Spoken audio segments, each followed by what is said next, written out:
So today we're going to dive into one of the most twisted forms of psychological manipulation there is, a process that takes a person's reality and just dismantles it brick by brick. And we're going to see how it works by following this really powerful story that pulls back the curtain on the calculated, deliberate architecture behind gaslighting. Let's get into it. This right here, this is the key. You have to get this from the jump. Gaslighting isn't some big, loud fight. It's quiet. It creeps in.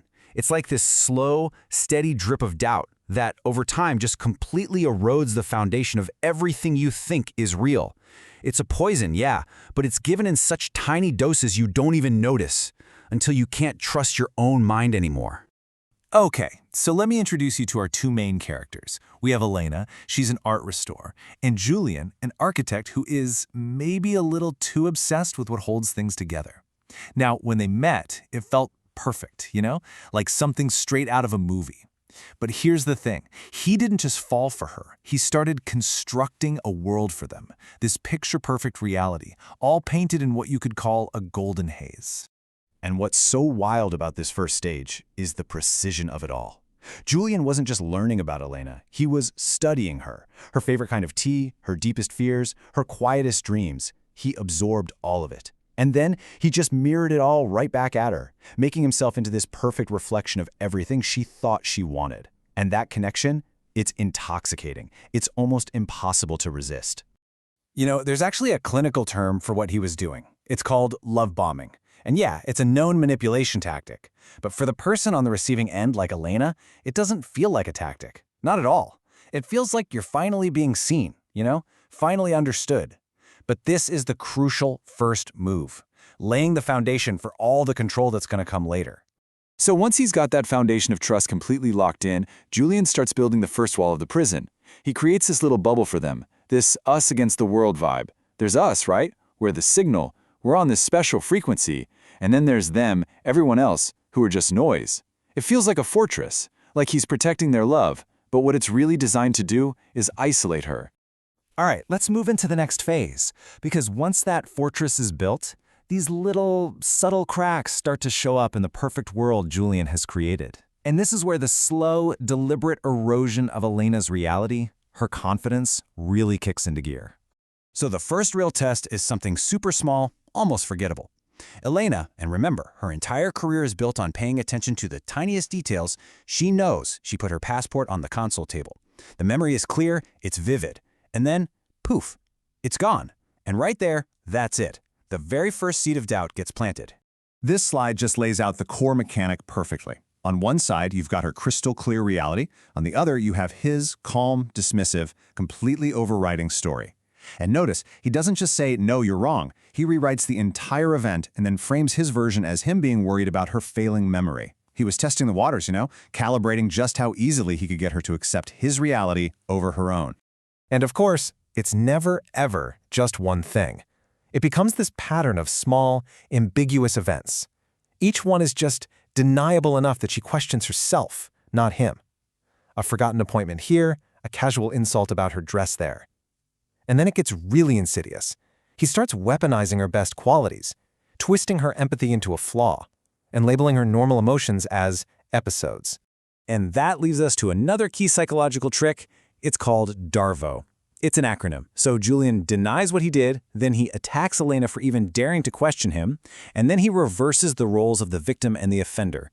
Suddenly, he's the one being hurt by her instability. It's an incredibly effective tactic because it keeps the real victims so busy defending their own sanity that they can't see what the abuser's actually doing. So all of this relentless chipping away, it brings Elena to a breaking point. But it doesn't happen during some big dramatic fight. Nope, it happens because of the most mundane, undeniable thing you can imagine, the temperature in her own home. Elena is freezing. She's wearing 2 sweaters inside. She looks over at the thermostat, and this is the number she sees, 62 degrees. This is her physical, sensory reality. It is cold, period. But when she tells Julian, he makes his most audacious move yet. He goes right after her physical senses. He tells her the room is warm, that the thermostat says 72, and then, get this, he calmly suggests she's now hallucinating numbers. This is a terrifying escalation. He's moved from questioning her memory to questioning her immediate physical reality. And then, In an instant, the entire illusion just shatters. Over Julian's shoulder, Elena sees his phone. And the smart home app is open. And right there, in cold hard data, is the proof. He had just changed the temperature from 62 to 72 1 minute ago, right before he told her to look. It wasn't a glitch in her mind. It was a deliberate action on his phone. And you have to understand, this was never ever about the temperature. It was about power. It was a full-blown God complex. It was an exercise in total control. Because if Julian could make Elena doubt what her own body was feeling, hot or cold, well then he could make her doubt absolutely anything.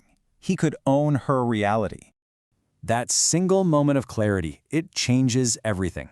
The whole story flips from victimhood to empowerment. Elena finally understands she's not crazy, she's being manipulated.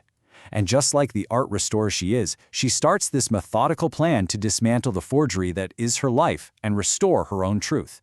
Now, she knew she couldn't just walk out the door. Julian had spent all this time building a story for everyone else that she was unstable. So she came up with this brilliant 3-part strategy.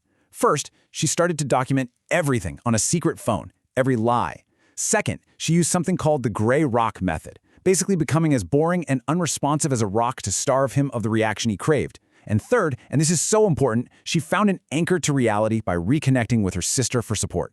And the end comes at a dinner party Julian is hosting. He tells some charming little lie at her expense, fully expecting her to just fall apart. But she does the exact opposite. She doesn't get emotional, she doesn't yell, she just calmly and clinically presents the facts, the documented evidence that proves he's lying, right there in front of all his colleagues. She uses his biggest weapon, his need to look perfect, against him. And then she lands the final knockout blow by taking back her own identity, her own expertise. By calling him a forgery, she is completely reclaiming her reality. She's the expert, he's the fake. So, what are the big takeaways from Elena's story? Let's wrap up by really digging into the anatomy of gaslighting, what's going on in the abuser's head, and what that long, hard road to healing looks like. I just love this visual because it captures the healing process so perfectly. You know, recovering from this kind of psychological attack isn't about building yourself up from scratch. It's more like painstakingly removing all the layers of lies and doubt and grime that have been painted over your true self. The real you, the truth of who you are. It was always there, right underneath. So this really breaks down the gaslighter's playbook, right? It starts with that idealization, the love bombing. Then, the whole point is to shift your trust away from yourself and onto them for validation. They use projection, they use isolation to keep you in their closed system. But here's the real kicker, the hidden psychology of it all. The gaslighter builds this entire false world, not just to control the victim, but to escape their own massive insecurities. And that leaves us with this one last, incredibly powerful thought. In a world that someone has deliberately built to make you doubt your senses, your memories, your own sanity, the most profound, the most revolutionary act of resistance you can perform is to simply look at your own reality, whether it's the number on a thermostat or just a feeling in your gut, and have the courage to trust what you see. Please like and subscribe.